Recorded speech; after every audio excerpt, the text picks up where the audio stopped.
Hello there, dear viewers, and welcome to another exciting episode of News and Politics with Captain Swish. Today, I've got not one, not two, but three guests. I'm joined by Tom, John, and Cameron. So, welcome, guys, for what I think is going to be a fairly lengthy stream. I'm imagining it's going to go for an hour or two. There's quite a few things to cover. Um, but the first thing on the list, which is something that John Cooper had mentioned to me last week, John had wanted to discuss your party, not your party, the your party. That joke's got old already, hasn't it? Anyway, so the Corbyn Sultana venture. In a way, we haven't really struck while the iron's hot. This would have been a really interesting thing to talk about last week. Maybe I've left it slightly too long. But there was a whole bit of controversy about Zara Sultana having sent out a portal for members to have signed up. And then sort of pretty much immediately Corbyn and the rest of the MPs then sent an email saying, no, no, no, no, no, ignore that. That is an unauthorized membership portal. We're consulting our legal team, signed by every one of the MPs apart from Zara Sultana. Then in turn, Sultana says that it's a sexist boys club running your party and this, that, and the other. And it kind of just erupted into a quite surprising and embarrassing civil war of a party that yet doesn't even have a name or exist. I've got some thoughts to share on it, but I want to throw the floor first of all over to Mr. John Cooper. John, your party. What's been going on? Well, first of all, I'll probably say, to be fair, some more stuff came out after the whole shit show in the week. But yeah, but to be honest, Chris, from what I've seen, it's an absolute mess. I cannot believe how badly they screwed all that. Let's see, they're completely messed up. Let's see, their image in the eyes of many of the public, and even amongst their own supporters with how they did it. I mean, okay, it's fair to Sultana. She wants to get the party rushing in, though granted. It seems she once again also didn't get on the board with Corbyn, and Corbyn once again seemingly reluctant to do so, and then turning into a complete mess by also going against it. But it's just like, as far as I can tell, none of the two sides in this debate look any good, and frankly, I think I've lost a bit of respect for both of them. I mean, okay, on one hand, I am glad that they seem to be making up and trying to make this thing work at the very least to try and get through all their conference and stuff. But it's like, I fear that the damage has already been done. I mean, I'm not sure, but I mean, the Greens have gone a good week as a few members from it. But yeah, whether or not this can still be recovered, I don't know. But yeah, it's just, you've made yourselves look even more incompetent than Change UK. Change UK! Strong words there. Yeah, I think that the whole thing's been pretty botched. But in a way, it's like we wouldn't even be discussing the prospect of this party in any sort of meaningful sense if Zara Sultana hadn't initially bounced Corbyn into announcing it in the first place. Because from what I'd heard, when she'd sort of resigned from Labour and said, right, I'm jumping over to go start a new party with Corbyn wasn't necessarily ready yet to announce that there was going to be a party. Apparently, he'd sort of been sitting on his hands for quite a bit over it, umming and ahhing. So this whole situation between the two of them seems to have been born from sort of like friction from the very off. I'll bring in Cameron and Tom as well. So you guys, out of the three of you, had any of you been considering supporting the party, or are you still considering supporting the party? What's your feelings about your party at the moment as it stands? Well, I'm still a member of Labour, so should I go first, or should I go first? You go first. Okay. Well, I'm still a member of Labour because I like my local constituencies, and also the fact that let's see, my local county councillor 3 weeks after the local elections defected to the Lib Dems. So I've seen how they've reacted to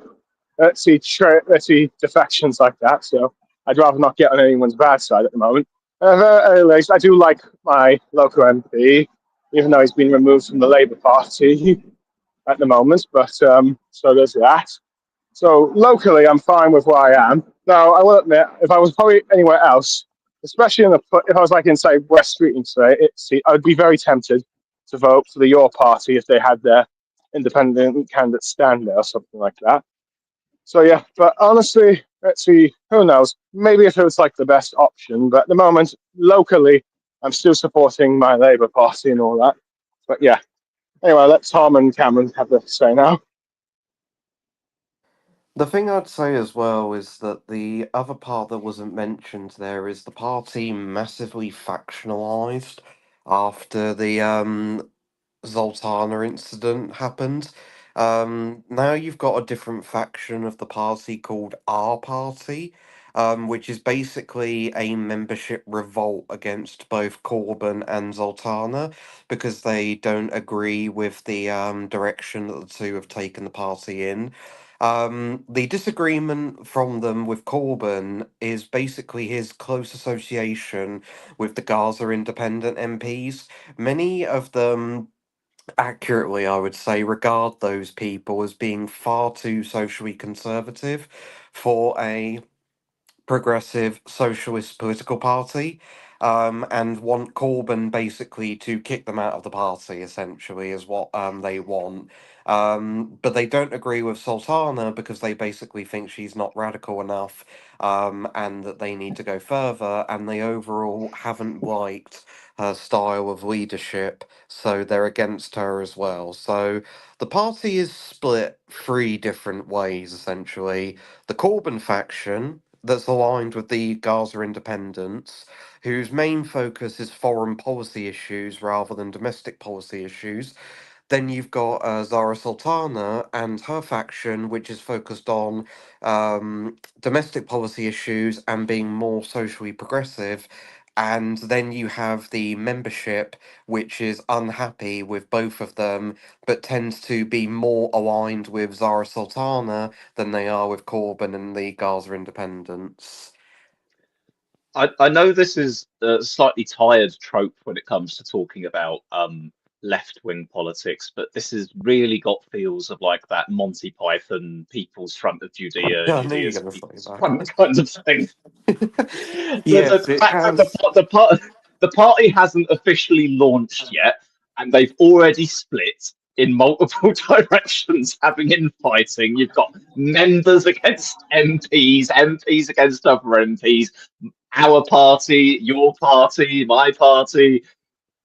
Yeah, and you've also got warfare as well that's going on because you've got Corbyn that essentially said, "Oh, we're going to submit a legal report to something called the IFC, I think it was, or IFO. It's an organization which focuses on tackling fraud, basically."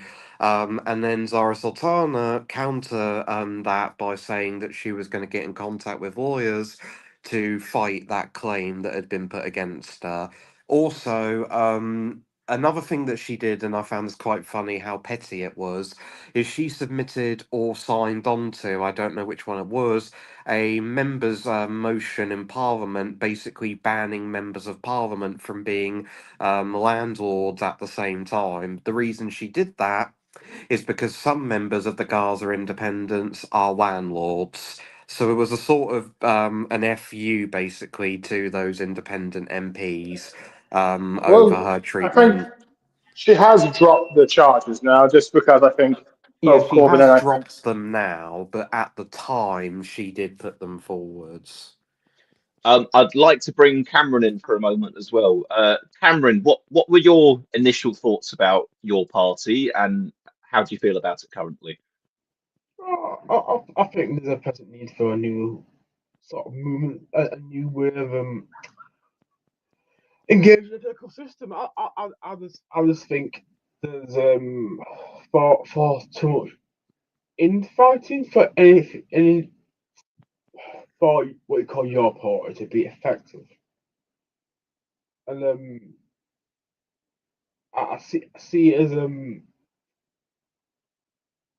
organisation where there's going to be people focusing on infighting more than actually doing anything positive. And they're really seeing that. And there is a trend amongst Trotskyists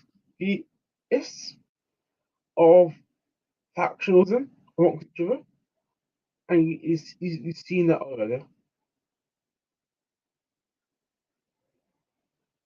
But yeah, I do think really people who are feel very strongly about this new party really ought to pound to those hands rather than just relying on those MPs.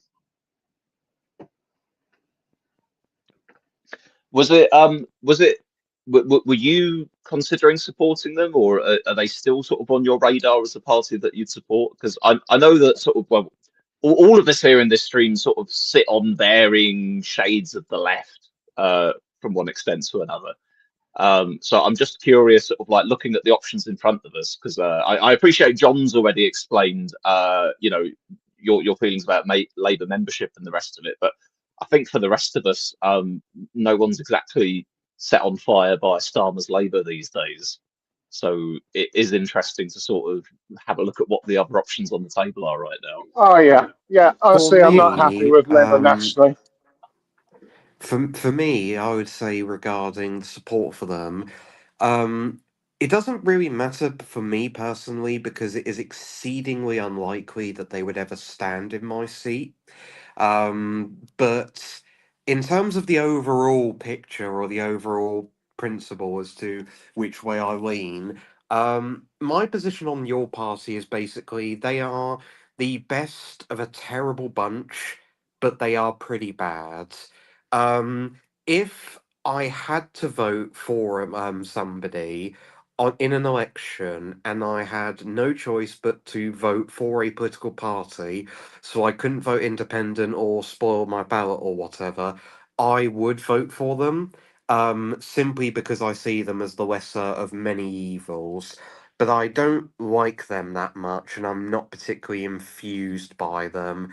The reasons for that is one, I don't like the socially conservative MPs that they have that make up the party, not only because I disagree with that political worldview, but also because when I see them, I think back basically, and it gives me echoes of George Galloway and all the other political parties that he set up. So. The one that he currently leads now, the Respect Party, and no, not the Respect Party. That was the old one he led. The Workers' Party that he leads now. I see massive reminiscence of that, and that party, as well as Respect, was just absolutely filled with cranks, just complete loons that believed all kinds of weird stuff. So I worry essentially that they would turn your party into essentially a split off of the Workers' Party led by George Galloway, which I'm not particularly on board with. Um, the other reasons why I don't particularly like them either, as well, is because I've said this for quite a while now, but I'm of the belief that the left in the UK needs to move on from Corbyn, and that there's been far too much attachment to him as both a personality and a political figure. And that there needs to be people finding new talent to inject into the left wing movement in this country because it has really got so little talent going for it at the moment. And the other main reason as well I don't like it is because I don't really like Zara Sultana either. I think she focuses far too much on some people may see it as unfair, but student politics. Can She I really. jump in? Can I jump in quickly on this point? Because as I was going onto Twitter just to like message you all via the link to join, obviously I don't use Twitter day to day anymore. Ever since I decided I wasn't going to be, chummying up to Musk. But just by opening it in my browser, I happened to see a few of the most recent tweets from accounts that I followed or whatever else, and I actually saw a tweet from Zara Sultana And beyond this Your Party stuff, I don't really hear from her very often. And it's funny that you said like student politics because her tweet was just literally David Lammy belongs in The Hague. And I thought, I don't Yeah, think that's that's the that's kind not of a serious, that's an unserious thing to say if you're trying to be the leader of a political party in the country, I think. yeah, Yeah, I'd say that's the sort of example of what I'm talking about when I mean about student politics. It's like this meaningless stuff. Like saying it may make you feel good, but fundamentally, what does it actually achieve or do? Nothing really. That's essentially what I mean, and all of that together is why I don't really have much sympathy or enthusiasm for this party at all. And I think in the long term, what will probably happen to this party is that it will probably split into two factions. The socially liberal faction led by Zara Sultana and as well as our party, who will probably join up with Zach Polanski's Greens. And then you have Corbyn and the Gaza Independent MPs who will probably join up with George Galloway's Workers' Party. And Corbyn will either join up with Galloway or more than likely he'll just go back to being a backbench MP because I'm of the solid belief that he never wanted to set this whole thing up in the first place and that he was essentially pressured into it by Zara Sultana because she knew that if she on her own had just set up this party, it would have gone absolutely nowhere and people would have just dismissed it as a joke. But with you know, Corbyn in I, it, it would have been taken more seriously because of how much of a senior and prominent figure he is within the British left, yeah, even though I he definitely. himself is clearly not interested in running a political movement Yeah, anymore. yeah. Honestly, this is what kind of frustrates me about Corbyn. It's like, okay, I know you want to be a backbencher, but at the very least, it's clear that the UK needs a left-wing party to pressure Labour, one that's not going to be like temporary left under the Greens because we don't know what's going to happen after Zach Belansky, but one that's like can actually put pressure on the thing. And whether he likes it or not, he's the most prominent figure on the left to at least start this up. Even if you don't want to be a major figure, at least support it and start it up, get it running long term so that there's a left wing force for whenever Labour goes into the shit zone, like a leader like Keir Starmer or West Streeting, if you will. There's at least a left alternative to put pressure on the Labour Party whenever like they go too far to the right. But it's like your reluctance is damaging that. And at this moment, the left moment, will not really have a party or somewhere to go to in the long term. Though luckily, it seems for some of the left, Slack Polanski is seemingly turning into Greens into that left alternative. Though how long that will be for the Greens, I'm not entirely sure. I guess it depends on how well he does and whether or not they get more on the progressive side or the more Tory Green areas become more of a prominent force down the line, if you will. Sorry, there's train crossing now, so I apologise for any noise there. But yeah, it's like even if you don't want to start the party, you want to be a backbencher, just support it, just get it running, have it last long term, and then you can bugger off to retirement in backbenches and all that. At least do that or something. I don't think it's The, Cohen's. the, I don't think it's the, Cohen's responsibility to organise the left, and I'll strongly push back against any still or anything like that. I strongly believe that the left, what is a left, is debatable, but the left should really move away from individuals like Corbyn. I mean, Corbyn's not a bad person, but I'm just saying the left really needs to move on from certain central figures. I think the thing with that, and I do agree with that point of view, and what I would say is with Corbyn's conduct and the way that he's been with this whole thing, it doesn't surprise me all that much because the biggest problem with Corbyn and one of his worst character traits, in my opinion, is he is incredibly indecisive. You saw this constantly during his time as leader of Labour, where whenever he was faced with a scandal or significant media backlash, like the anti-Semitism scandal, his approach and his style of leadership back then was essentially one of run away from the problem, ignore it, and then basically hope that it goes away. That was essentially his way of conducting himself when he was leader, and that was a terrible style of leadership. I mean, even him becoming leader of Labour was something that wasn't even meant to happen. When he went into the leadership race, he didn't go in it with the intention of winning. He never thought he would win it. The reason he went in it in the first place is because he wanted to broaden the political debate, and he wanted to get at least one of the candidates within the Labour leadership to promote the worldview that he was pushing. He's never been a leader, and he's never wanted to be a leader. And so, whenever he's placed in a leadership role, he tends to be really bad at it and really indecisive. And the fact that it took so long for him to set up this party in the first place, because he was suspended and kicked out of Labour back in September of 2020, so almost 5 years ago now. And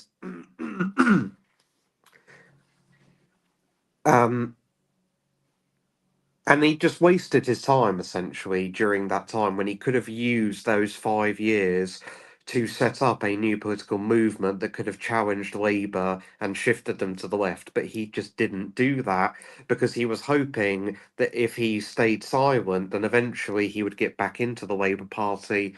But realistically, that was just never going to happen. So that is one of the big flaws with Corbyn, in Yeah, my opinion, is yeah. that he is Honestly, incredibly indecisive. honestly, I don't Just, know. John, sorry, John, I'll let you come in just a moment.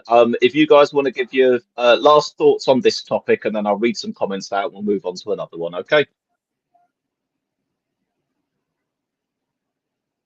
I was just going to say, honestly, I don't know why he can think that. Let's see, that Labour would let him back in. It's clear that the majority of those in charge hate his guts. The same with the Socialist campaign lot, which, if those that have been boosted out as well, if they all help to form this Your Party kind of thing, honestly, I think it would be a lot more effective political force, and there'll be a bit more balance between at least the MPs who are more progressive and conservative at the very least, that we might not have this shit show of like just having to rely on either Sultana or Corbyn, if you will. But yeah, but it's like but yeah, honestly, I'm hoping at the very least this chaos has been sorted. They're at least able to form this party in the conference. It goes smoothly, and I don't know, at least have some sort of effect on locals and all that stuff. If not, it seems like if you want to be on the left long term, the Greens are the best option, it seems. So yeah. What I would say about that, about him wanting to be back in Labour and why he thought he'd have a chance, I think a lot of this comes down to age and also the very peculiar parasocial relationship that the Socialist Campaign Group and its adjacent MPs, so people like John McDonnell, Diane Abbott, etc., have with regards to the Labour Party. The age thing is mainly the fact that he's an old man, and as people know, old people tend to be much more risk adverse compared to younger people, so that's also a factor. And the other factor is essentially the Socialist Campaign Group and its adjacent supporters have always had a very peculiar kind of parasocial relationship with the Labour Party, where no matter how much to the right it shifts, and the fact that the direction of travel is shifting more and more to the right, they always stick behind it because they think at some point they can take over and shift it back to its roots, even when the overwhelming evidence says that that's not going to happen. It's something I've never understood, but it's something they nevertheless believe in. I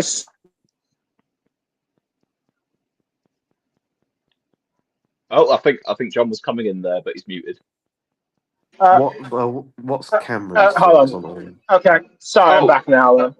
I was going to say that that's can I just quickly? no, I go was on. just going to say, I suppose I should be glad that a lot of younger politicians on the left are realizing, yeah, that's not happening with Labour. So that's why they're either joining the Greens or trying to get this Your Party thing to work at the very least.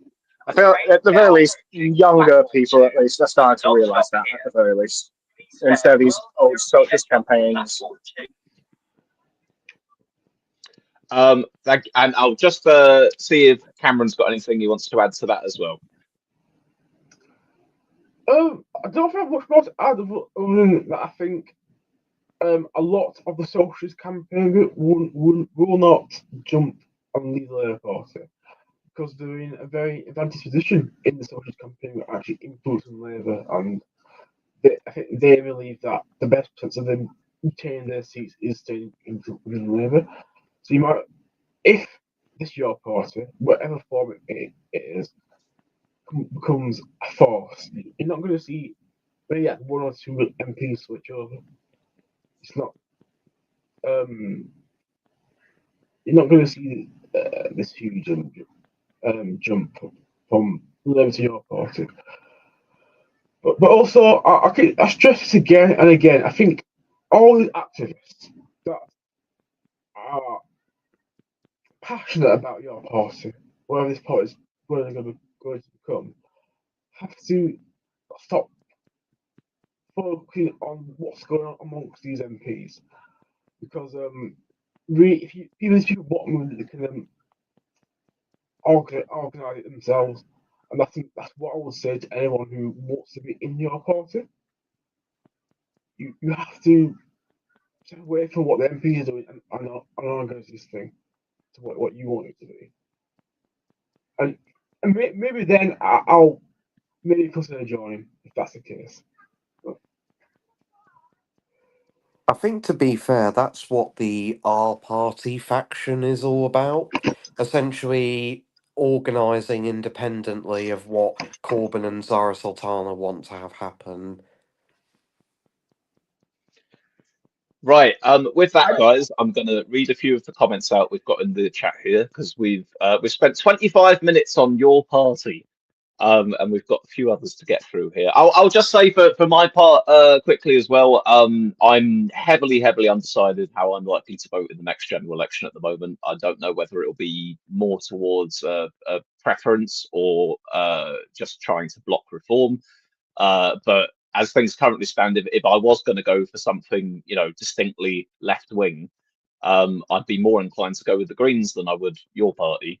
I think there's just less baggage with them compared to Corbyn and some other figures, and obviously they've already got the infrastructure, they've already got higher polling. It would just naturally seem to make more sense, but I don't know how I'd be likely to vote at the moment.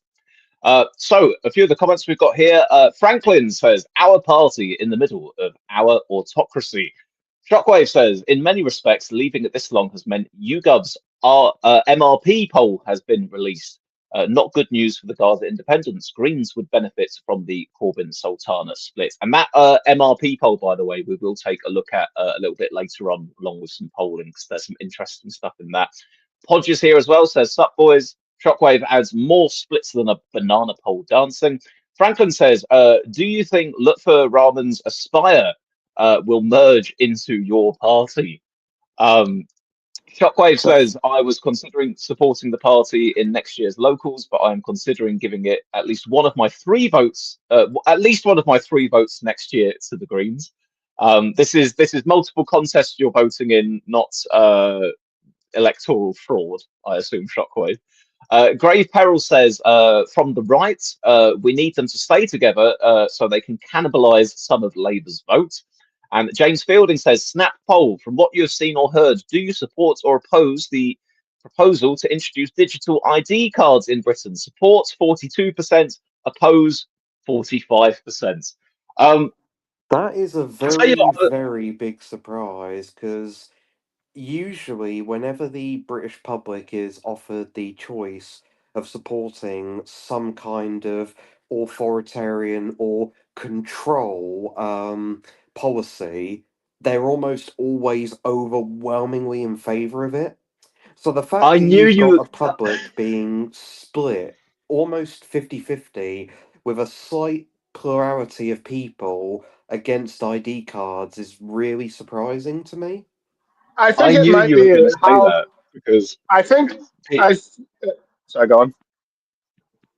I was just going to say to Tom, I knew you were going to say that because I feel like we've had other incidents in the past where the same thing, like polling has shown British people being in support of things that we'd call authoritarian.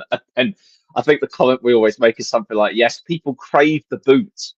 They crave the boot on their. They want the boots suppressing them down. Um, I was gonna get onto ID cards in a moment. I suppose we could go on, John. What did you want to say on the ID cards? I suppose let's see, the reason why that poll might be that is probably how they were asked the question or what they've been informed about what these ID cards would actually do to them or something. Because it seems like if they're actually informed, they might be against it. This ID card policy. There's so many things to get into with it. The first thing, obviously, is the comparisons with it being like the rehash of the Tony Blair policy that he tried to bring in 20 odd years ago. Another, just placing it within the context of the past few weeks, this has been a rotten time for Starmer. He's had such a bad time with so many people he's appointed or allies having to go. I think Morgan McSweeney is under fire at the moment as well because of donations to a campaign group that weren't properly announced back during the leadership race or something along those lines. And Morgan McSweeney, depending on who you listen to, some people say that he's, the mastermind behind the Starmer government. Like Starmer's very own Dominic Cummings, that kind of a figure. But it then makes you question either, okay, well, in that case, either A, Morgan McSweeney is shit at what he's doing, or B, Morgan McSweeney's brilliant at what he's doing, and Starmer's just shit at applying it. But either way, not good news for Starmer. But anyway, that's the context of how bad it's been for Labour these past few weeks, that we hardly had a few days go by without some Starmer ally facing the chop. And Starmer goes, right, what could I do to win the people back on side? I need to show the British public that it's time for my second reset of the government in 1 month. What big barnstorming policy could I announce that's going to rally everyone to the cause? I know. Let's introduce digital ID cards. People will love it. People will love to hear that they must have an ID card. Phase 2 of my new government is going to be ID cards after I have my 6 million scandals this week. I mean, one of the arguments being made in favour is that it will help combat illegal immigration, or at least people working illegally without the right documentation, because this will be a form of ID that every person able to work will have.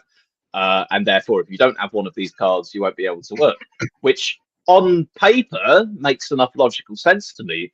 But then I would also query, well, isn't it already the case that in order to be able to work legally, there are various forms of identification that you're supposed to provide? And obviously those are presently being circumvented in some cases anyway.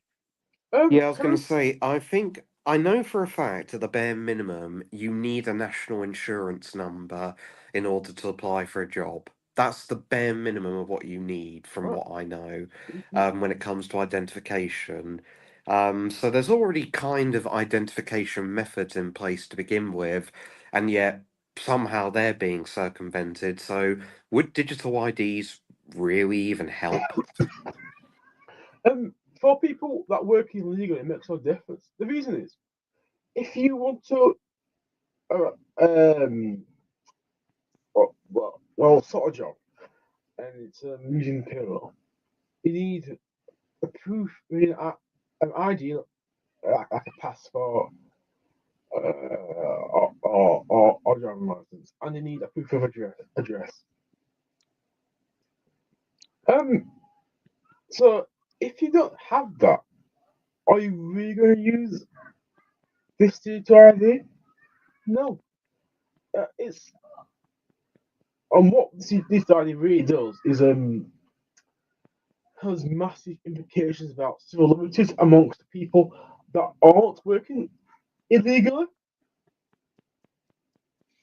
I They're think that. Oh, not sorry. working illegally. Or they're going to take cash in hand jobs anyway. And they will still do that. It doesn't stop it. Just No, stop I'm in teaching complete. The other thing as well is Um, also it doesn't take into account people who are like of an elderly or technologically un unable groups of people who are just very bad at using internet and stuff of that nature. It doesn't seem to ever take that into account. Like, and also, which makes it even weirder as to why they're going for the digital version of this. Like, why isn't it something like what happens in France and Germany, where it's a physical ID card that you just keep? Perhaps Right. they figured they can prevent reform and Tory votes by getting old people out of the digital ID cards. Yeah, my honest opinion, because it's to do with data. It's to do with holding data and linking that data to people's activities, such as banking or accessing services on the NHS. I think it's really linked to that. That's why I think they want digital. So Well, it's yeah, I think that one of the main motivations is data harvesting, probably. if I can share my thoughts on it, I'm in two minds about the overall idea of the digital ID, because on the one hand, I think that the nature of the world as it exists now, being increasingly online and all the rest of it, it probably makes sense to have some kind of an accepted digital form of ID for certain circumstances. It might be a useful thing. It might be quicker than having to copy over passport numbers or driver's license photos just to have something instantly you can access online. However, and it's a big however, those concerns exactly what we're saying about civil liberties, what the circumstances you'd be required to produce it in. And of course, at the moment, we're being told, no, it would only apply to, this, that, and the other. Obviously, the feeling of a slippery slope. Well, at some point in the future, they may change that view. But this is the government that, with online safety and all the rest of it, they've already brought in, oh, you must verify the fact that you are a certain age in order to access these certain websites. Imagine then they go, oh, look, this lovely digital ID card. You can use that to verify the fact that you're accessing certain websites. And then all of a sudden, somewhere out there in the ether, exists a vast database of every person in the country who's gone on Pornhub in the past week or something. I can see that kind of disaster looming in the future. But just generally speaking, I didn't The care too thing much that about it was when I first. Go on. I was going to say the thing that made this even more amusing is there was a online dating website or app, for example, that got leaked the very same day that the Online Safety Act came into effect, and you had millions of users, mainly from the US, who had their data basically leaked, and every single thing about them was exposed as a result of that. So it was very kind of poetic in a way. How you had this um, piece of legislation that forced people to upload proof of ID to access certain websites, and in the very same day that comes into effect, an app gets all of its data leaked publicly by blacknet hackers. Essentially, it's very very poetic in a lot of ways. I think that I think that this is just it's not the policy that Starmer, whatever they're trying to say, because I guess in the way they're pitching it, they're going, oh, it's going to help combat people working illegally or whatever. It seems like some really sort of milk toast excuse to try and tie in this policy into the whole uproar and furor over illegal migration at the moment. But it just doesn't seem to gel with me in that kind of way. And Yeah, I I think think as I've well I think as well, to be totally honest, the fact that I'm not that pleased with Starmer at the moment, my instincts is just kind of to go, what's that, Starmer? You want to bring in digital ID? No, fuck you. Bring in some of the things that people actually want to see. instead, please. Don't, The thing that's you know? really amusing about all of this more than anything else is I remember during the election campaign, Starmer said one of his many promises is he wanted, as he called it, a politics that treads lighter on people's individual lives. And That's the ever since boots. he's It's the boots treading lightly on you with the big boot of authoritarian. Sorry, go on. Yeah, Carry on. and all he's done is essentially had a politics which has done the exact opposite, that has treaded more and more on people's lives, not less. Um, This is why people call it's him a liar. well, I mean, yeah, I mean, it's just another one of these stupid promises that he made that he then never kept in the end. Like just like his 10 pledges is another one when he became Labour leader. But then again, at the What same about his time. five? What about his five missions? I don't even remember what those were, to be honest, at this stage. Because he makes so many promises that he breaks that it's hard to remember them. You just know that they're going to get broken, so you don't even bother to remember them anyway. So yeah, I mean, in some ways though, it isn't too surprising that he ended up pursuing this paternalistic approach to government because there has always been an aspect of the Labour Party, especially the Labour right, which has been heavily focused around paternalistic conservatism. So essentially, this idea that the government should be like a parent, like a mum or a dad, and essentially treats the population like children that the government protects the same way that parents protect their children. That's the long and short of it, of what paternalistic conservatism is. A very, very Well, brief summary and generalization. So I've oversimplify. had those. I've had those vibes already, to be fair, because I feel like Starmer and Rachel Reeves, for their time in power so far, have been like mum and dad saying, "No, you can't have that. We don't have any money for that. You can have something else instead."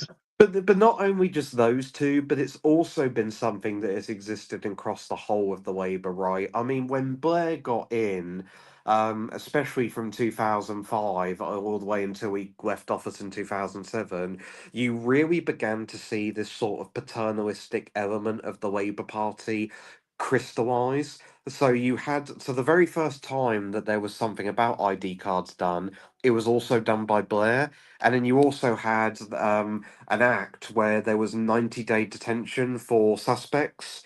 Um, so this is something that the Labour right has always had as a core part of their ideology and their movement, this paternalism built within them. So the fact that Starmer comes from that same tradition makes it not particularly surprising that he has ended up pursuing the same I mean, thing as well. I think I some quite people like agree. the idea that we could describe, just quickly, I quite like the idea that we could describe the spectrum of ideology within Labour from left to right as spreading from the sandal up to the boot. I think that's I very think odd. from what I've been seeing, they're theorizing that it's Blair behind the scenes that are pushing this on Starmer to do it since he can do it then, do it now or something.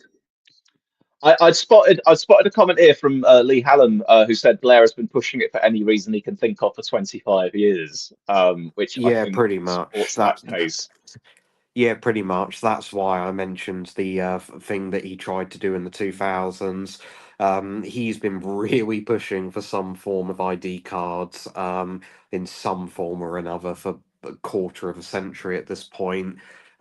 This is just the latest excuse, and it's one that Starmer's using. Um, tying to illegal immigration to use that because of how unhappy the public is with immigration at the moment. I also wonder, with the public being more opposed to it than in favour of it, a part of me wonders if one of the reasons for that at this stage is because Starmer is such a ludicrously unpopular prime minister that many people are now at the point whenever they see him propose something or do something, they are immediately against it because he is the one who's doing it. Because you do sometimes get that with politicians where you have a situation where they're so unpopular that whenever they put a policy forward, people will say, I like the policy, but I hate the person who's doing it, so I'm against it. It I mean, makes me kind of like how wonder in if that America, might be part of the reason for the opposition, because Starmer at the moment has a 70% disapproval rating. are you talking about like how in America, see, for those who are against Obama, hated Obamacare, but then like it when it's called the Affordable Care Act, and they didn't actually realize that the two were the same thing. Yeah, it's kind of similar to that, or as well as the fact that when Mitt Romney was governor of Massachusetts, he put the exact same legislation in place in Massachusetts and called it Romney Care. Republicans loved that and thought it was amazing, but when Obama wanted to do the same thing, they were like, "No, this is communism and terrible." And the American public was the same as well with it. When the thing was called Obamacare, they hated it, but when it was called the Affordable Care Act, they loved it. Let me read a few comments on this topic quickly, guys. So Shockwave says, on the Snap poll, it is very British for the British public to stop short of ID cards. The public like fudging it, so ID cards would be too neat and tidy. Grey Peril adds, cash in hand needs no ID. Franklin says, Denmark doesn't have ID cards and they have it absolutely fine. Only thing is, as part of the Nordic model, they have a much higher trust society. Lee Hallam says there is no way the government will accidentally email your data to the Taliban. And Shockwave, there's a few from Shockwave here. Digital ID might be the one issue where the normies and boomers split. Starmer's government already feels like a decrepit regime that has been in power for a decade or more. I've been increasingly getting that vibe, like late stage Sunak from this Starmer government, especially when he talks about delivering. I used to take the piss out of the Tories for them banging on about delivering because they didn't deliver, and now we have Starmer banging on about delivering, and also adds Starmer's like the Terminator, just with the skin and personality of John Major's spitting image puppet. By the Yes. way, Chris, I might end up losing my connection. I might end up losing my connection soon. So let's see, just letting you know. No problem. Just rejoin when you get a chance, and I'll add you back in. So yeah. Oh, did No, you? no, I was going to say, I just agreeing with what Shockwave basically said, where I think a lot of the reason for the dislike behind him and why he has such low approval ratings is because he really just is not skilled at the politicking aspect of the politician job, and comes across as very robotic, lacking of any personality. And it's not just public appearances that are like this as well. Apparently, he's the same in private as well. Like, some journalists have asked him really easy softball questions like, oh, what's your favourite film? Or what music do you like to listen to? And his response is usually just something along the lines of, I don't have a favourite film, or I just listen to whatever is on the radio. It's just like, there's nothing there. There's just no substance behind the man whatsoever. It's like dealing with an empty vessel that just essentially, I've and been like the yeah. Terminator has said there, pretty much. I tell you what, I've been Starmer is. thinking about.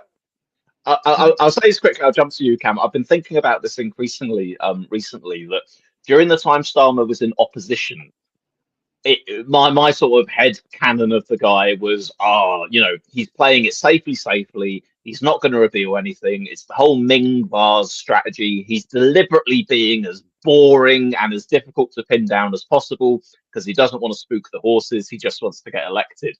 And then now that he's in power, I've gradually came to the realization, no, this is in fact who the man is. It's not that he's pretending he's carrying a Ming vase and can't break it. The man himself is the Ming vase. There can be no movement or turbulence whatsoever because it will shatter into 1,000 pieces. Cameron, I say, imagine you're aware of Futurama and the bureaucrats from Futurama. the bureaucrats from Futurama. Yeah. Oh, Herbie's the bureaucrat in Futurama. Yeah, but not as Hermes. Like all the bureaucrats, like how they interact with each other, how they act. Like stamping things and signing things and all of that. That's basically a Starmer. I like Lee this comment Hallam from has Lee said, Hallam, who's just yeah, said he He likes football. That is his only passion. And Yeah, on which is again, it's just nothing because that's something that can be said for the overwhelming majority of people that not only live in this country but also live in Europe and live in South America. Like, it's not really much of a personality trait because you could well, is find he? somebody from Germany through to Argentina who will tell you the exact same thing. Have you Well, seen? hang on. I've got three more for you here. It's not just football. He also enjoys breathing oxygen, drinking water, and delivering for the British people. So there's a whole roster of interests there. Have you seen any of his posts on social media about football? When he's at football games, when he gets interviewed about football, he's posting a video of him celebrating England scoring a goal. It's literally the most like robotic response or robotic celebration I've ever seen. Yes, clench fist, shake fist, get in, Yeah, woo. it's very. That's the other thing as well, and I think this is the reason why I even didn't know that he liked football because even when it comes to expressing it on social media, it's so choreographed. Like, it doesn't feel like there's anything behind it at all. It's the most choreographed thing you've ever seen. It's like clenched fist, happy smile, holding up a pint. It's like there's nothing there. It's just you don't feel there's any passion behind it, which is why people just don't know that he even likes football, myself included. We're talking about Starmer, right? Yes, yes. Oh yes. How did you guess? Um, Let's see. It Lee, just Lee. sounds like so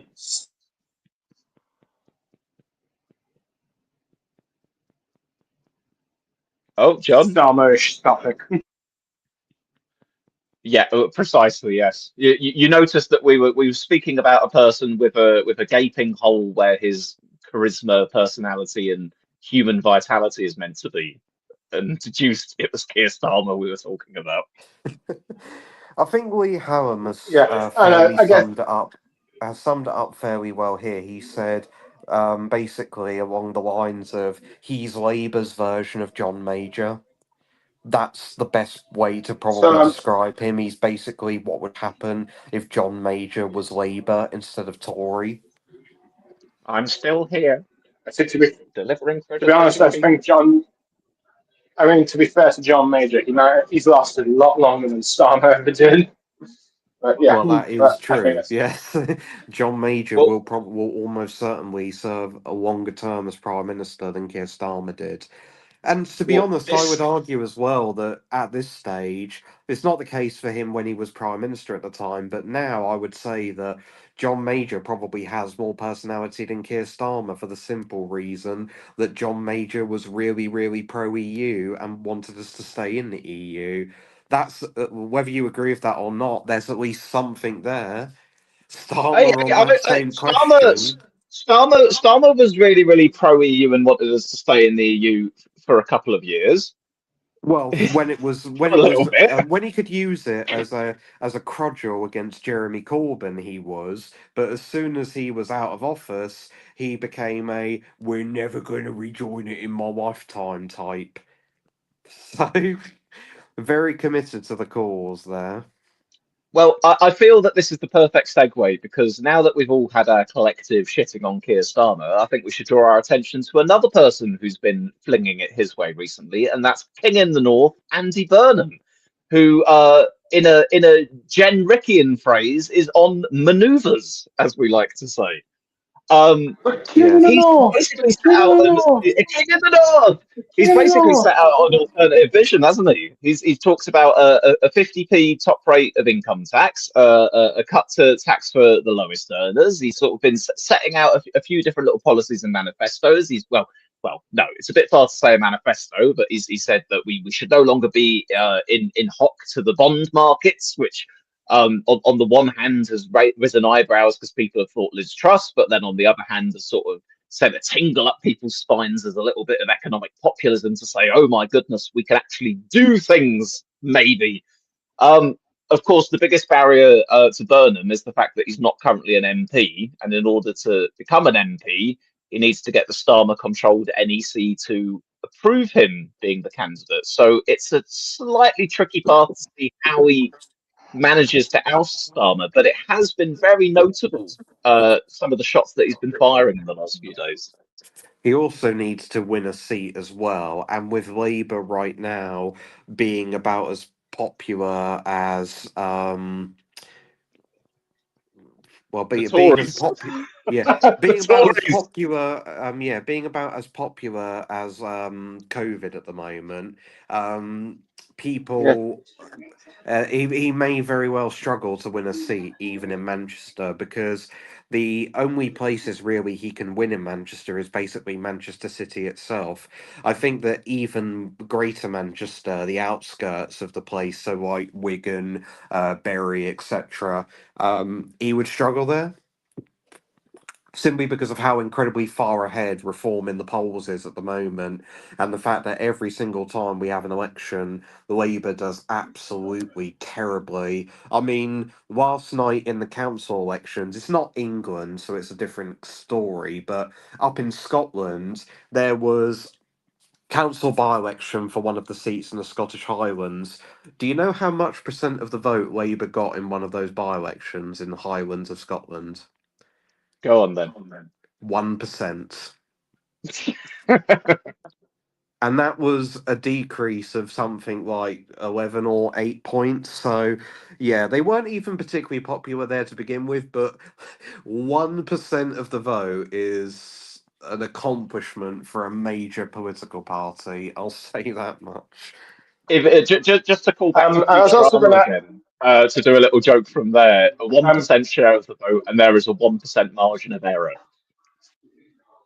Yes. yeah, just I was going to add to what Tom said, that Reform are also very determined to make sure that Andy Burnham does not win a seat in the by-election, because they know if he does somehow win and become leader, he'll be a much more of a threat to them than Starmer is, because there are some polls that put, let's see, Andy Burnham ahead of Reform, or at the very least, Labour won't be completely wiped out or something. The only seat which This I is think the. that I was going I'll to say say this quickly. Go on then after you, Tom. Yeah, I was going to say the only seat that I think that Andy Burnham could stand in order to get the chance of being an MP is basically Andrew Gwynn's seat, because he's expected to step down because of being in ill health at the moment. But it's not an easy victory for Labour, not by any means at all, because I believe that's on one of the outskirts of Greater Manchester. So again, it would be very, very difficult for him to win it, even with his local popularity, simply because Reform are so far ahead and Labour are so far behind. And if Burnham stands to be an MP and he loses, then that's his chance of becoming Labour leader basically finished before it even begins. Because the opposition to Burnham will simply say, well, you can't even win a seat in Parliament, so what chance have you got winning a general election? Yeah, and I I think also the Labour right are determined to.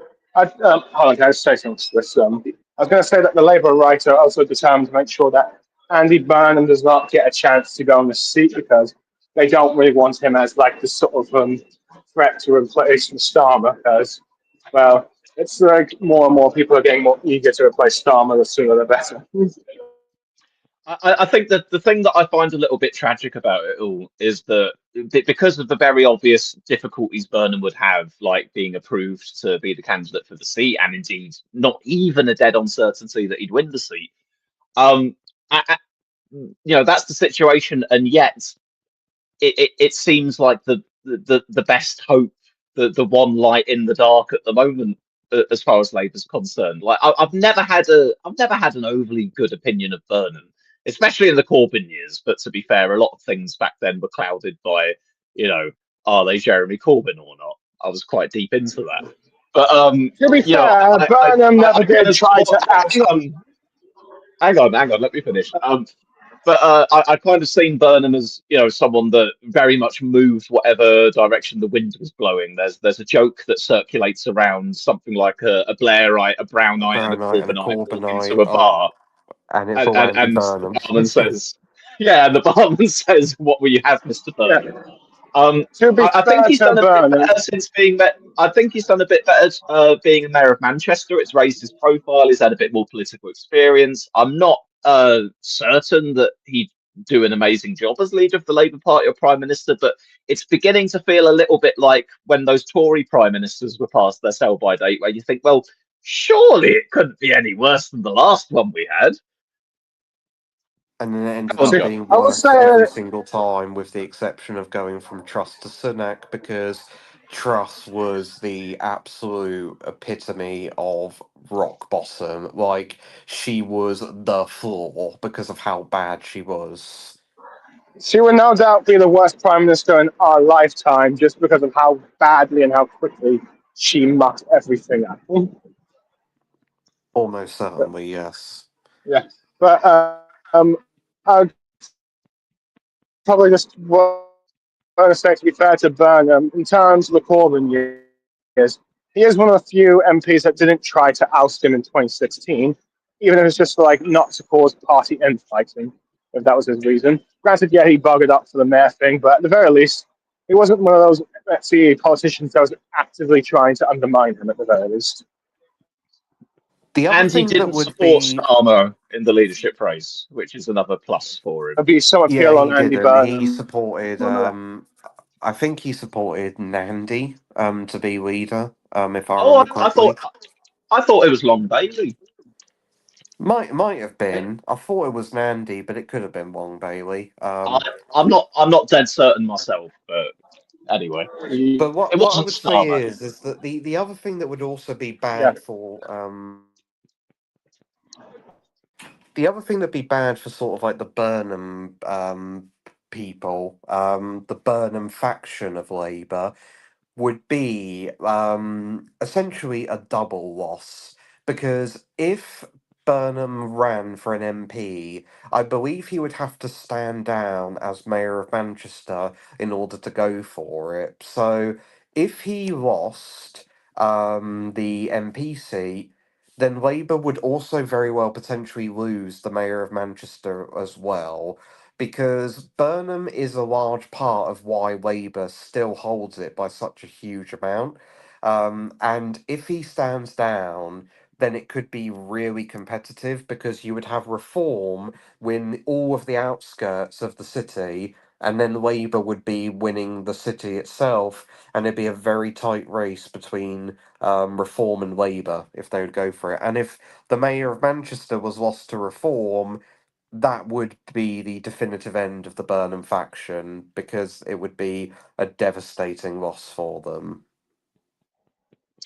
I want to segue and pivot once more because, as I've said at the start, we've got a lot of topics to get through here, and we've just mentioned reform there.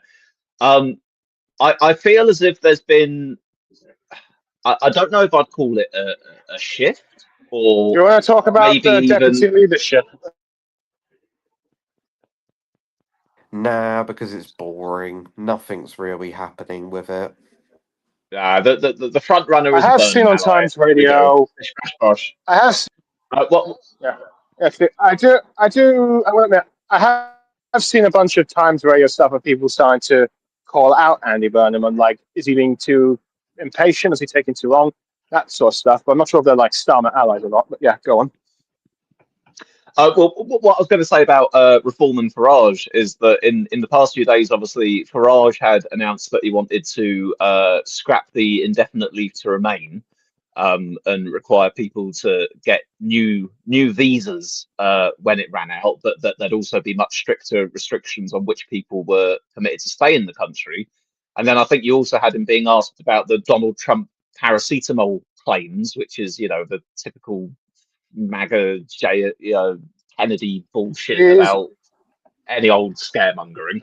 oh And he yeah, was very, that very, and he was very, very slimy with it. He didn't want to be drawn on it. He even said something like, "Oh, I don't take a side when it comes to science," or something like that. And obviously, him not wanting to deliberately criticize Trump or anything like that. But I thought on something so basic that surely we shouldn't turn into a politicized topic like, is it widely medically accepted that paracetamol is a safe thing for people to take. I feel that that's a concerning sign when Farage isn't even willing to go along with Defend, let's see, one of basic our things oldest there. drugs. Oh, by the way, I, Swiss, he also said that I, migrants have been eating swans or something. yeah, that's Oh another yeah, thing he yeah, did. yeah. I'd The forgotten about that one. the thing about Farage and reform, and this is one of the reasons why I detest the party so much, is the party honestly just feels like a satellite of the Republican Party in the US. Like it genuinely just feels like they are a satellite political party of that party because everything they say and do is just directly copied from what the Republican Party in the US does, and specifically what the MAGA wing of the Republican Party does.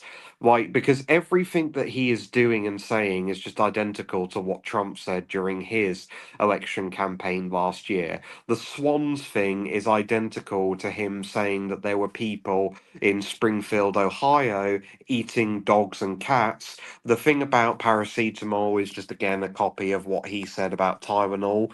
And the thing about the indefinite right to remain is again just a reminder of Trump wanting to end birthright citizenship. It's just a complete carbon copy of whatever MAGA and the Republican Party end up saying. With the way reform are going at this point, I genuinely would not be surprised if in the years to come, one of them, whether it be Farage or Tice or somebody else, starts saying that we need the Second Amendment to deal with the crime wave we're having at the moment. Like, I genuinely would not be shocked if they did that just because of how deep they are within the MAGA Republican Party bubble and Oh how yeah. To be closely fair, aligned they are with that if I you movement. know, if I let's see, I was just going to quickly say, David did comment that Farage that wants to get rid of the private ownership of handguns. Let's see, going back in the Dem conference. Sorry, go on, Cam. I was gonna say about the thing about guns. There's been it's not really it's a bit of a forgotten tradition in British political discussions, but the really the right to bear arms really originated in England. It was really an old English tradition, the right to have weapons, and there is an element within reform that advocate for more relaxed gun laws amongst certain people around reform for quite a while. Yeah, but the But problem with that I mean, tradition that is that, and I know about it, but the problem with that tradition is that existed during a time in which Britain was a more rural agrarian country where it made more sense for there to be firearms in order to protect livestock from things like foxes, for example. When Britain became a much more urbanized and developed country, that tradition disappeared over time. Nobody, for example, was fully on board with being able to own a shotgun or a rifle in London or Manchester. Nobody back then was like, yeah, let's do that. Unlike in America, where it doesn't matter where you are, whether it's rural or urban, everyone is like, right to bear arms. We're fully on board with that. So it's not completely the same tradition. It's more of a hangover from when Britain was a much more rural, agrarian country, when more people lived in the countryside than lived in cities.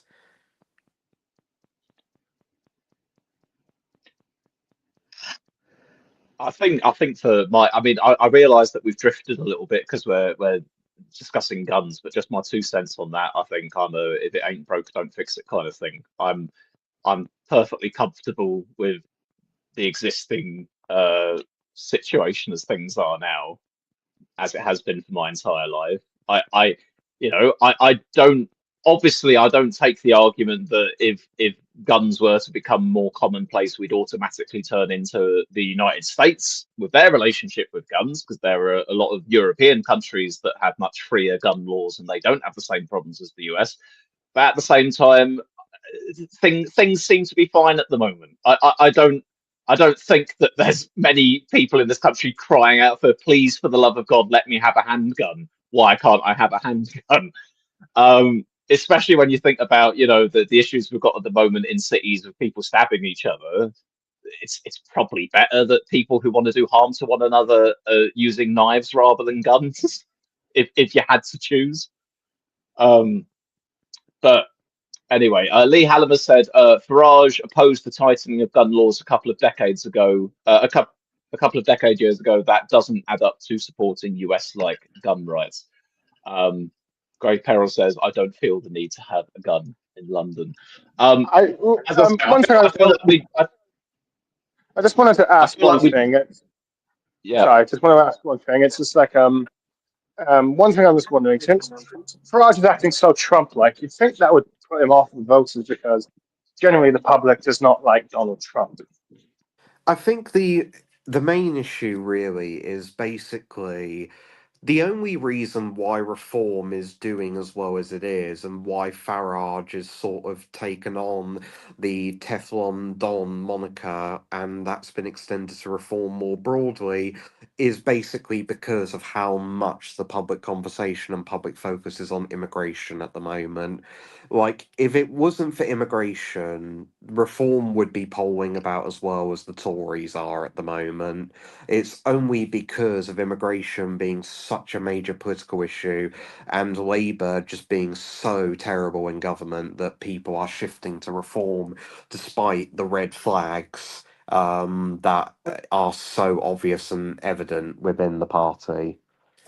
I do believe with Reform. So basically, until they actually get into government, everyone sees how terrible they are. Will they turn against them? Sorry, I missed what Cameron had said there. So I do believe Reform with its direction, with regards to the United States and the administration there. The Reform are been bringing advisors, like campaign advisors from America, that have been working with Trump. I think that's what's been massively influencing Reform's direction over the last year or so. They also get a lot of money from the same donors that donate to the Republican Party as well. That's another reason for why they're so similar to the Republican Party in the US. I'll say this quickly, just speaking of red flags. Probably it is going back a few years now, but it was Farage continuing to cozy up to Trump and say what an amazing guy he was and how much he loved him after Trump had started doing the whole big lie on election fraud in the 2020 presidential election that really set off some bells in my head. Because for me, that really crossed a line. That crossed a very serious line, trying to undermine the democratic result of that presidential election, the peaceful transfer of power, all the rest of it, and to continue to associate and support a person doing that is, I think, a very big indicator of your own political moral compass. Rather than, Lee Hallam in the chat here said the gun law thing was just Ed Davey making up opponents' policies. I didn't really want to get hung up on this gun thing because it's sort of a pivot from the other main talking points I was going to go after on Farage here. I think that certainly, I think this is very important as well, that if we're all in the same kind of agreement that we think that actually he's potentially quite a dangerous person to go near power, it's very important that we attack him on very solid grounds, because otherwise his supporters will say, oh, look at this, look at these lefties that are making up bullshit, saying things that aren't true. Everyone's always making up stuff about Farage, but it reinforces that kind of bubble mentality of an us versus them, and my information is more correct than your information, all the rest of it. And I think there are just such bigger things to go after Farage on that are sort of there. Okay, right to be fair, I'm more attacking him on becoming a bit more crazy with rhetoric, with like that whole swan thing, because that is completely BS and shouldn't be called out for. For me personally, it's not so much that I find Farage himself dangerous, because I don't really. The thing that has always concerned me about Farage is that his lack of any experience with government and his inability to have an answer to any problem that isn't immigration makes me believe that if he ends up winning the next election, he will fail in a spectacular manner, fashion, similar to what has happened with the Labour Party and the Conservative Party. And what concerns me is if Farage gets in, especially with a big majority, and he is as terrible at governing as Boris Truss, Sunak, and Starmer were, what comes after him at that point? What direction does the public go in when all three major political movements in this country, Labour, Tory, and Reform, have all failed back to back? What happens then? Where do people Lib go Dems. next? Depends. Davy! It's the Davy gravy train, baby! It's his I time. I don't think that is really realistic. And to be honest, I think that the direction that the public will go in is, I think that you will start to see the public be like, well, why do we even bother being a democracy anymore? Why do we still continue with this when the only thing it delivers us is endless failure?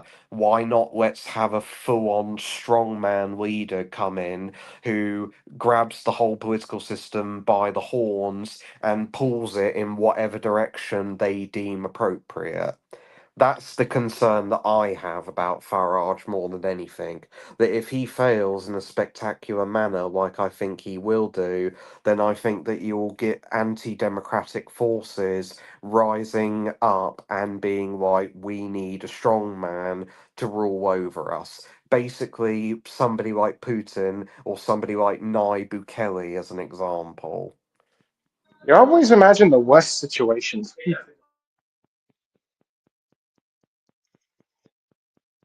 I feel like, fortunately, I think we're still a few steps removed from enough of the British public adopting that kind of a view for us to fully turn over to some kind of properly authoritarian state. But I absolutely understand the concern there, because I think that the more that regular politics is seen not to function or deliver for people, shit, I use that word deliver, um, or just the more that we sort of open the door to increasingly authoritarian or sort of beyond the pale feeling things that maybe 5 or 10 years ago you would have said that's absolutely unacceptable, but now all of a sudden maybe the paracetamol is bad for you, maybe they are eating the swans, maybe we should deport them all.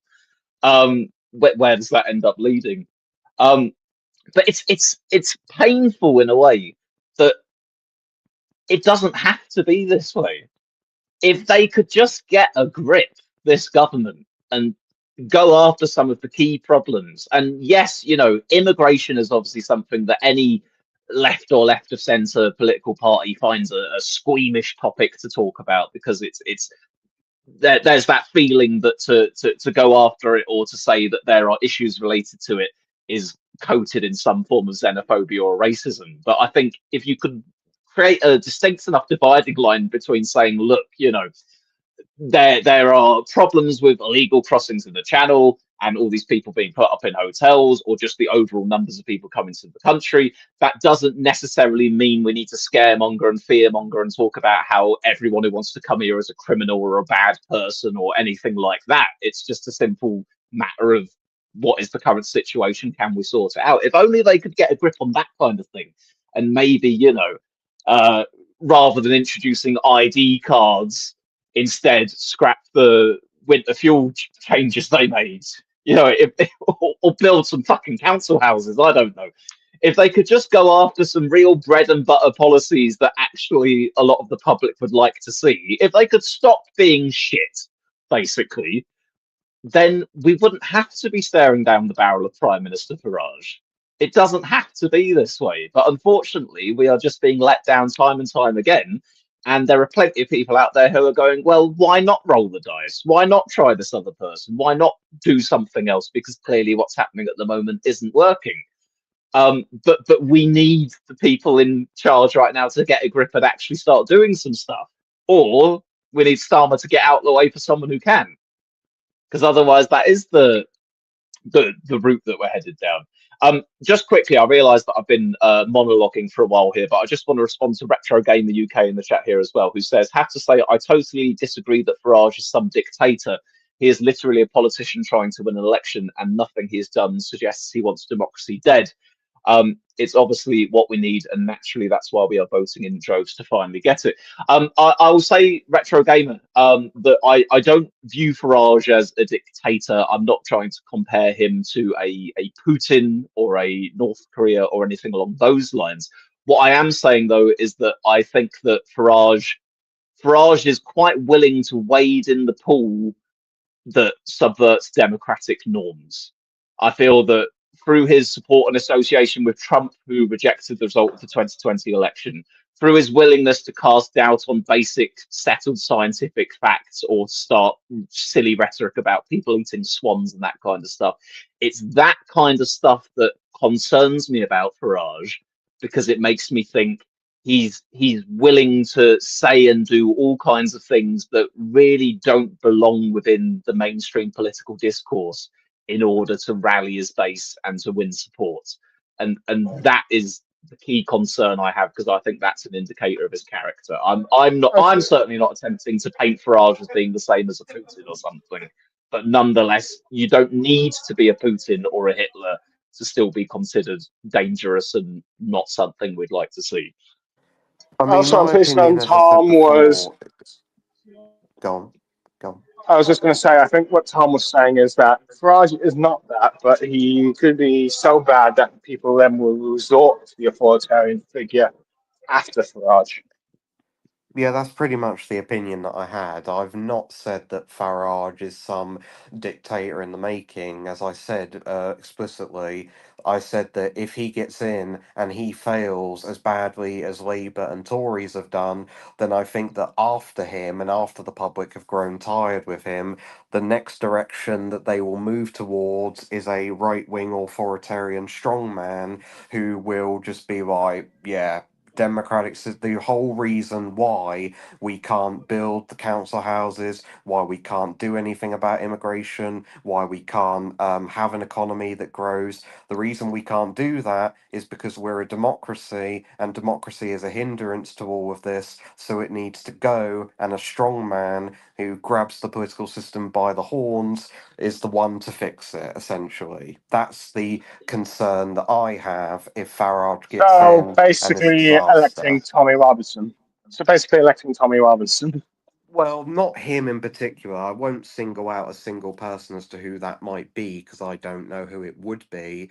But I'm saying that hypothetically, that is what could happen. I mean, that is what happened in Russia in the 1990s, where after people got completely disillusioned with Boris Yeltsin and how bad he was as president of Russia, Russians completely gave up on the democratic system and elected Vladimir Putin to be their strongman to fix Russia. That's essentially the direction I'm concerned that the country will move in if Farage wins. I want to jump in quickly, if nothing else, because I feel if I don't get my thoughts out, I'll forget what it was that I wanted to say.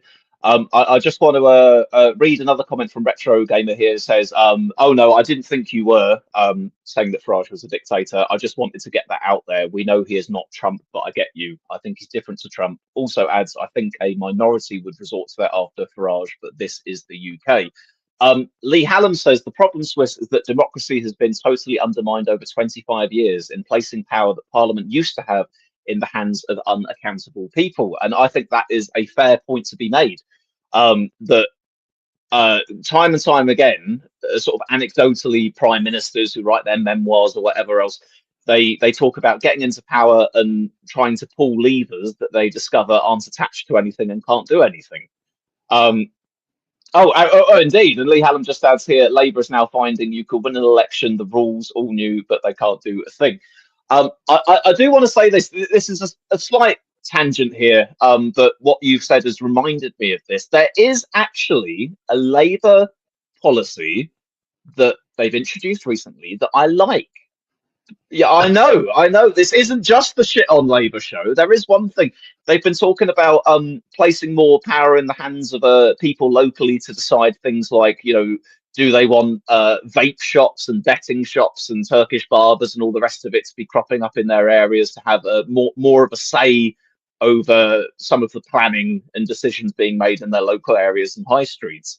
Um, that that is the policy that I can't find any flaw with. It sounds perfectly sensible. It will have benefits to local areas for people.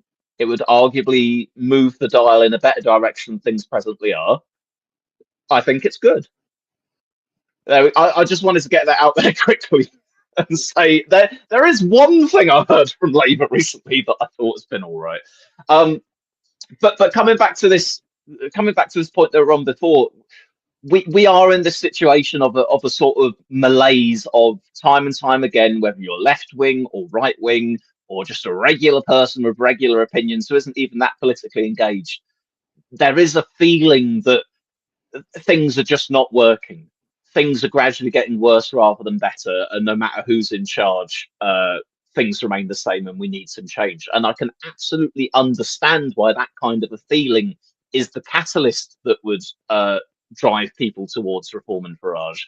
I'm just kind of screaming in a way to say, please, for the love of God, can this government we've got in presently just change direction? Just try and do something, anything, rather than this roadmap we appear to be on. That Starmer and friends are going to sit there in power, twiddle their thumbs for about 3 or 4 more years and not do anything, and then, oh surprise, surprise, Prime Minister Farage, because that seems to be the trajectory we're on.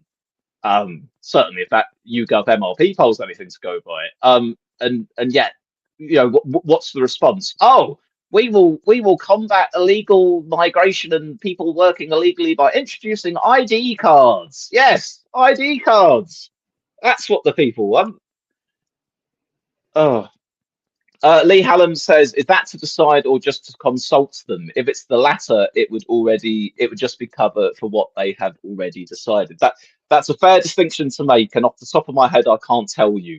But I think I've heard it in terms of local people being able to block these things. So it does seem to have, from what I've heard at least, it does have some degree of teeth. At least it sounds as if it does. I hope it does.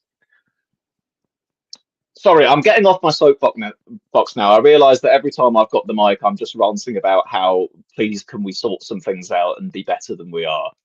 And that's a bit boring. I just got one comment to say about the current discussion.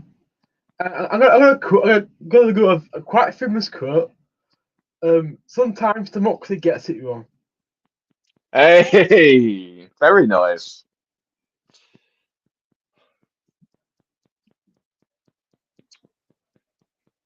What would Angels make of all this?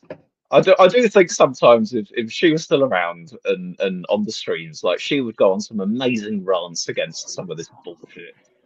I definitely think she'd be. I think she wouldn't be surprised by much of anything that has happened, and that she would essentially just have the belief that she was vindicated in everything she said and believed in, because she already had a very low opinion of the electorate as a whole. So I suspect that the last 5 years would have only reinforced that belief.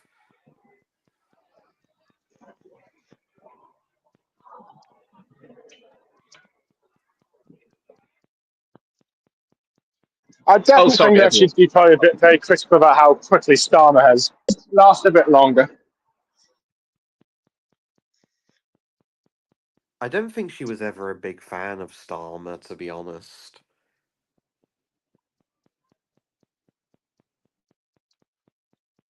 I think she'd have some love for Ed Davey, though. Obviously, she was a very much died in the wall. At the very least, I think. Oh yeah, I think she'd probably be very supportive of Ed Davey right now, and probably try and urge people to vote Lib Dem. Which, to be fair, in some polls, they might become the official opposition if Reform wins. Well, that Yougov MRP poll, and again, usual caveats, it's a single poll, many years out from the election, yada yada yada. But that particular poll had the Liberal Democrats above the Tories in terms of seats, which I just think is quite incredible. It's just saying the direction of travel for the formerly two main parties at the moment. Interestingly, I think Tom said in the chat a few times. I'm just going to bring it up, by the way. No, that's right. I'm just going to bring up the Yougov MRP poll because we've referenced it a few times now, so I may as well share it on the screen with the viewers as well. But carry on. And Cameron has left. Oh dear. But yeah, I was just going to say. I was going to say. I think Tom, you said that the Tories were going through a Lib Dem 2015 moment right now, right? Oh yeah, I did say that. Basically, I'm of the belief that if Farage gets in and he's a complete car crash, and we or the Tories themselves don't go down that right-wing authoritarian route, then I think that people will shift back to the Tories after the disasters of Labour and Farage back to back. I don't believe the Tories will fade into obscurity. I do think they will return, and I think it will probably be sooner than most people expect. Well, if they get rid of they have a very long, stubborn way of surviving. I've got this MRP poll here anyway. Oh, that's all right. I think there might be a bit of a time delay. I don't know if it's the wireless headphones I'm using, but I'm getting the feeling I could be a second or two out of sync with you guys because I think we've been talking over each other a lot today, unintentionally. Okay. Okay. So I don't know about you, but what's happening is that everyone's going silent every couple of minutes for like a minute or two.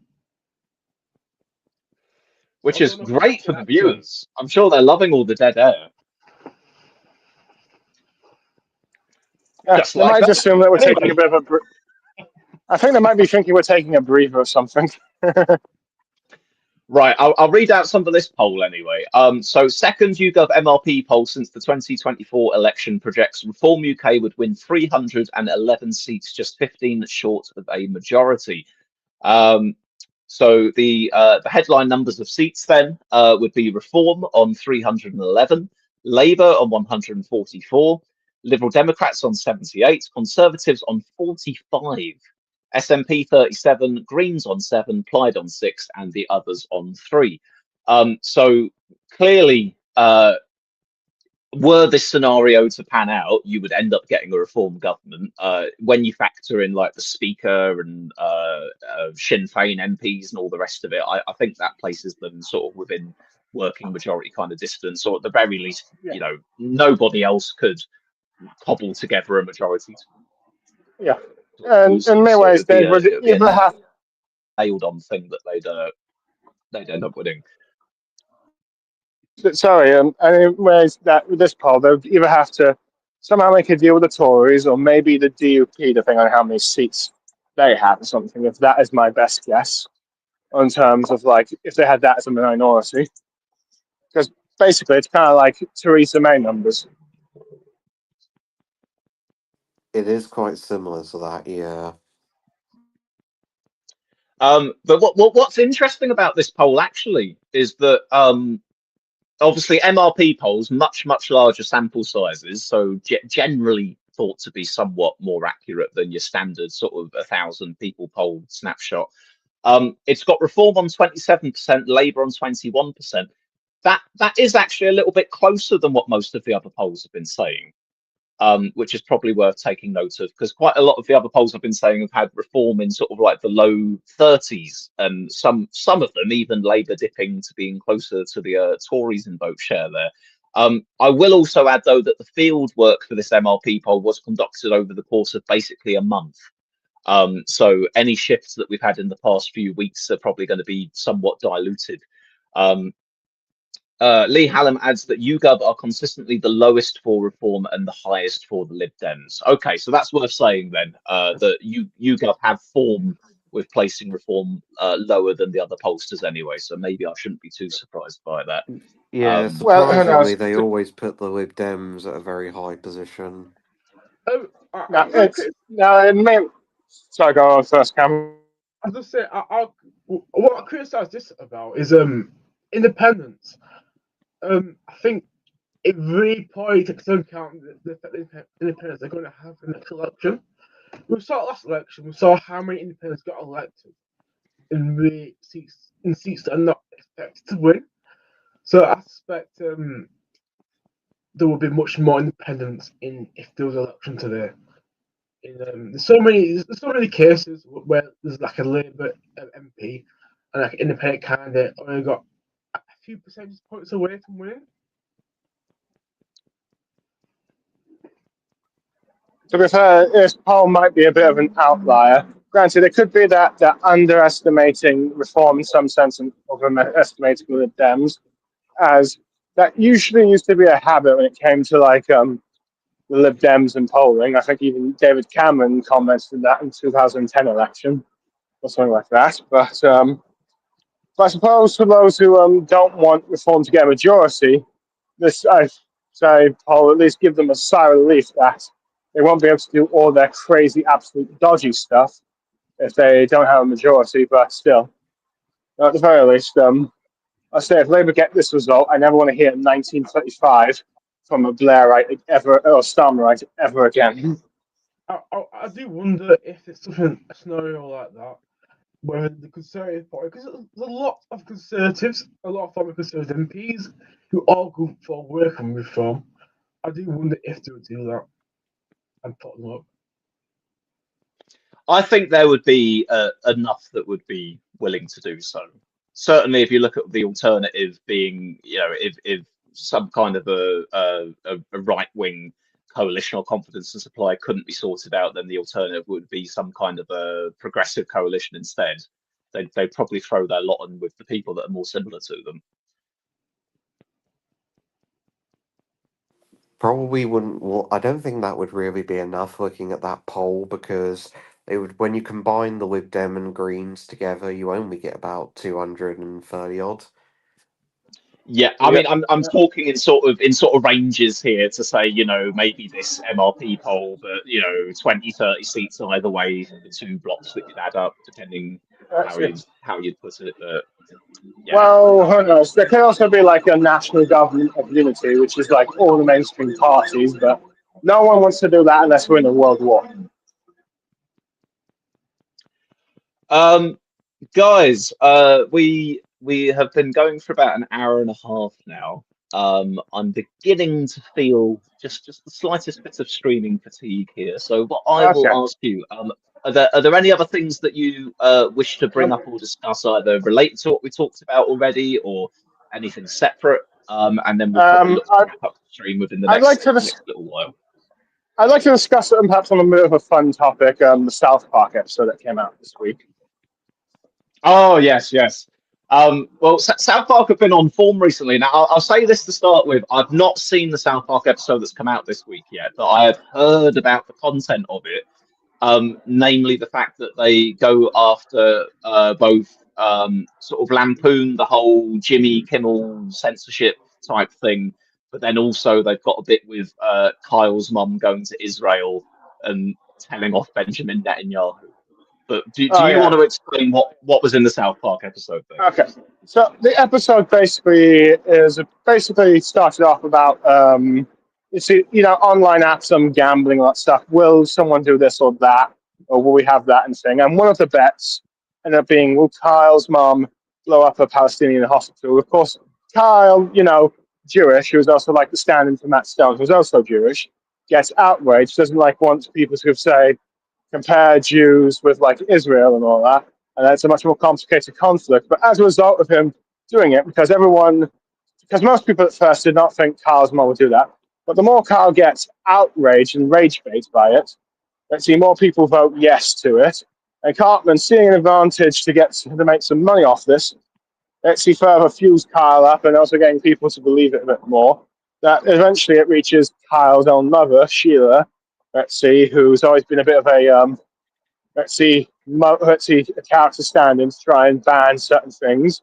She was like the antagonist in the South Park movie on censorship. Yes, yes. And as a result, her friend's asking about the whole thing, and she's saying, trying to point out it's not Jews versus Palestine, it's Israel versus Palestine. And as a result, it gets more and more mad at this. Meanwhile, Kyle is trying to get also, the band and tries to go to those at the top. And every sort of government position job seems to have Donald Trump Jr., which they do a bit of a blend of like the Saddam Hussein face kind of thing mixed with the standard South Park cartoon. So nothing gets done. Eventually, he goes to the FCC head, which the one that tried to get Jimmy Kimmel cancelled and all that, and fired. He tries to go to Trump, who at the same time, because there's this plot line about Satan being pregnant with Trump's baby, and it's all this sort of cartoon antics of him trying to prevent it. But the FCC head keeps getting in the way, which eventually gets threatened by Vance. After he's been injured and forced into sort of Nazi salute thing, and said that he might lose his free speech with all the sort of injuries thing, talking about, and France threatening him with the same words he threatened to do with Jimmy Kimmel. So that's the sort of indirect criticism they've done to the FCC head, whose name I can't remember. You have scattergunned the full plot synopsis there, sir. Yes. But basically, Kyle's mom goes to Israel. Everyone thinks she's about to bomb, including Cartman. Kyle eventually gets it cancelled, the bet. And eventually, Kyle reveals to Cartman that no, she wasn't going there to blow a hospital. It was to confront Netanyahu himself. And she gives probably the words that Matt Stone and probably some other Jewish Americans have been very willing to say. It's like, you've been making the lives of Jews miserable, using Judaism to shield your atrocities, and making lives for American Jews impossible because, well, they always get asked about what they think about the whole Palestine situation. So you get like a sort of Karen Mom style rant towards Netanyahu, who's completely bewildered and all that stuff. So yeah, that's basically the episode. Sorry. I think it's interesting as a moment. I mean, South Park has obviously been going heavy on political stuff this most recent season, but it's interesting that that's finally been touched on, the whole Israel-Gaza issue. Just given that the whole mood internationally around Israel seems to have shifted so dramatically. Would you mind muting yourself, John? I'm just getting a little bit of feedback there. That's all right. Just that the whole sort of international mood towards Israel seems to have shifted so much in recent months. But even if you look over the course of the time since those Hamas attacks took place and the hostages were taken, you had so many allied countries showing solidarity and support, calling for the hostages to be released. You had people projecting Israeli flags onto well-known public buildings, a proper outpouring of support. But because of the way that Israel has conducted itself and the way that it has indiscriminately been murdering people and so much more, that sense of feeling towards them has shifted now. And we're not just seeing it in South Park, we're seeing it in whether or not they should be participating in Eurovision, a discussion whether they should be in the World Cup or not. You've got people walking out of Benjamin Netanyahu giving a UN speech. You've got countries saying that they're going to recognize a Palestinian state. Not that materially is really going to aid the situation at all, but it's nonetheless still an indicator of feeling that we're putting together here. It does seem like there has been a real shift, and compared to a few years back as well. I remember from sort of like the whole Corbyn era and all the rest of it. Obviously, there was the scandal of sort of anti-Semitism within the Labour Party, and there was a big sort of debate over to what extent it was there, or whether or not there was more being made out of it than there was, or indeed of the examples there were of it, whether or not Corbyn was actually doing enough about it, or whether he's turning a blind eye to it. But within all of that, it made it very difficult as a person, commentating on politics, who sits on the left, who's got sympathy with Palestinians and their situation with Israel. to suddenly to feel that oh, you know, I need to be really, really careful in the way that I'm talking about these things, because there's so much of a perception out there that because I have a certain feeling about something, I'm aligned with or similar to people with anti-Semitic views. And yet here we are. It's such a different situation now. Obviously, you know, a great deal has happened in the time since then, but it's just remarkable to me how much more mainstream it now seems to be, of people going, oh yes, what's happening over there is wrong, it should stop. And it seems to be something that's much more easily said than it was previously. Yeah, and honestly, I was wondering, would would the American media even tackle this? Because at least the American establishment is still very pro-Israel, and it's like you wonder, would South Park do this? Because they have the attitude of either it's all okay or none of it at all, and also the fact I think Matt Stone was Jewish, but they've managed to finally tackle it, and I think Matt Stone through Sheila has given probably what many people are predicting is what he's giving his piece on the situation and all that. Which is also interesting because this episode was 3 weeks from the last one, because some thought the episode might have been pulled a week or so because of the whole Charlie Kirk assassination. Because earlier in the season, the second episode, they made fun of Charlie Kirk via Eric Cartman and all that, which is arguably actually how I learned about Charlie Kirk. So, but yeah, or probably how most people did before he was, shot. But just as an additional point there, because they done an episode sort of parodying Charlie Kirk a few weeks before he was killed, and then I think in response to his assassination, I think it was Paramount or whoever, but they pulled that episode from either airing and reruns or some form of accessing it. But you can still stream it. You can still okay. But it's. I was just going to say it's worth saying just within that whole discussion that they've restricted some access to it out of sensitivity for the fact that it was assassinated, which is, I suppose, understandable, just given not wishing to add to the temperature over there in the States at the moment. But it is worth saying that Charlie Kirk himself did actually find the episode quite funny. He took it in a good spirit. The parody. Yeah, in fact, he felt like since South Park is talking about him, he's become mainstream, if you will, which not maybe really what South Park was intending, but yeah, arguably he probably wouldn't want the episode pulled, but I guess that's more paramount because there are been some on the right that have blamed South Park for Charlie Kirk's assassination. Wow. Well, it's either South Park or the left. We've got to make our mind up which one it is. Something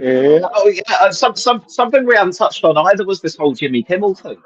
Where he'd talk about that briefly. Yeah, sorry. Well, he'd made that comment on his late night show, saying that something like the MAGA supporters are trying to make. Sorry, the MAGA supporters are trying to convince us that the gunman was anything other than one of them, or something along those lines, which I do think was an unwise, which I do think was an unwise comment to make. Because but first of all, I don't think there's any reasonable grounds to suggest that the person who assassinated Charlie Kirk was a MAGA supporter. That doesn't really make sense to me. And secondly, just trying to stir up this kind of us and them kind of thing as well. Yeah.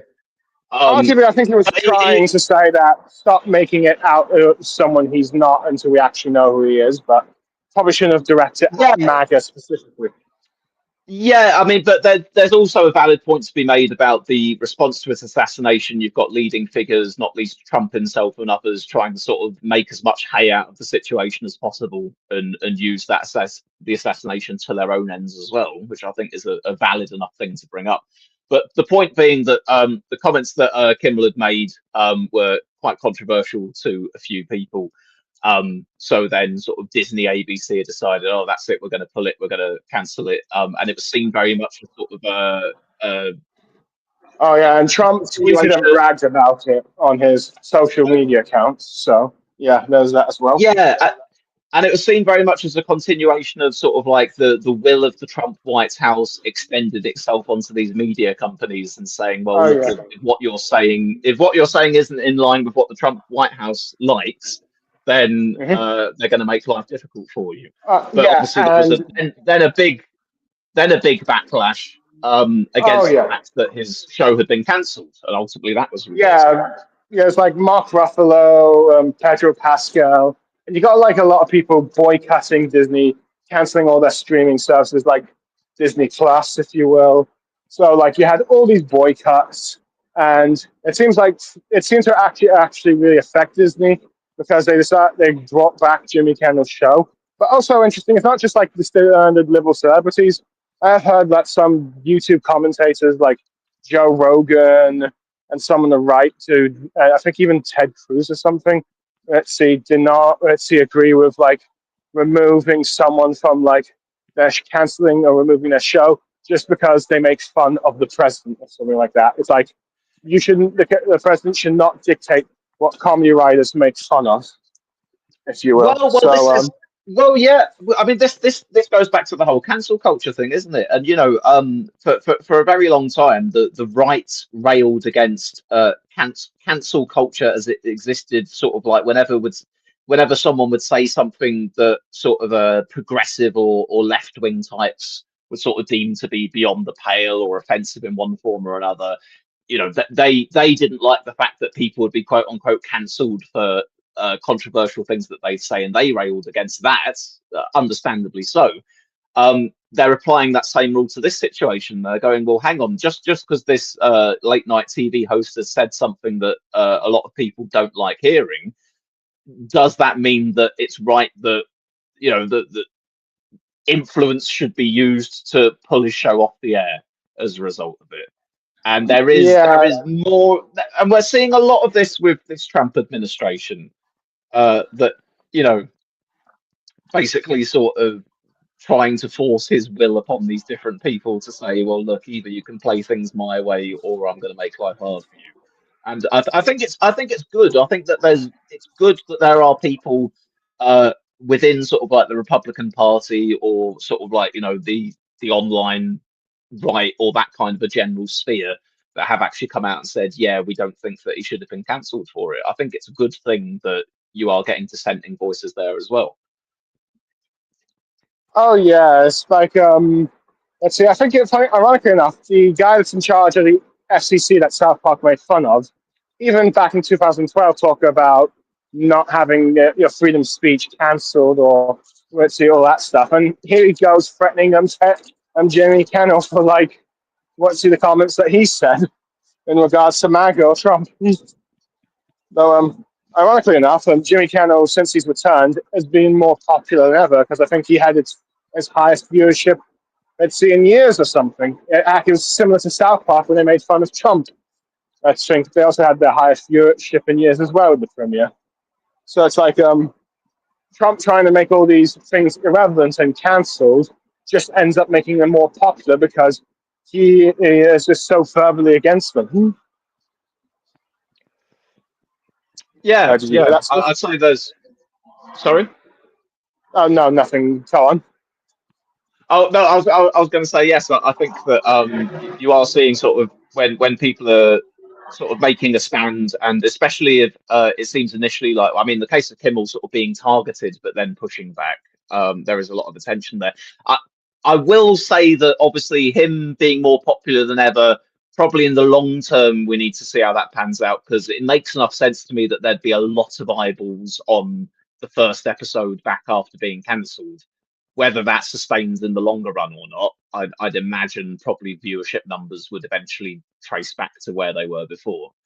It makes sense that people would look for the first after he's been cancelled, but he's back. Yeah.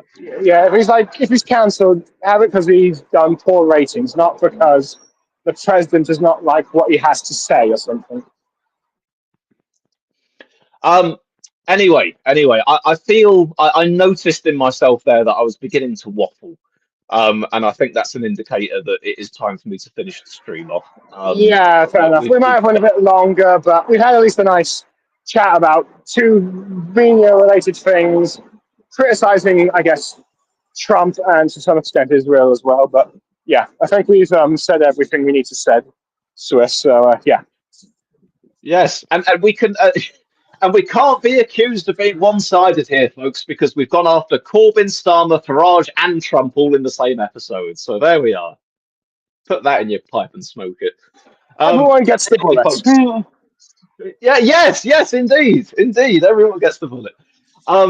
Thank you very much for joining us for a rather long stream here today, guys. The next time I see you, dear viewers, will probably be another episode of my new Pokemon series that I've started. So that's something nice to look forward to.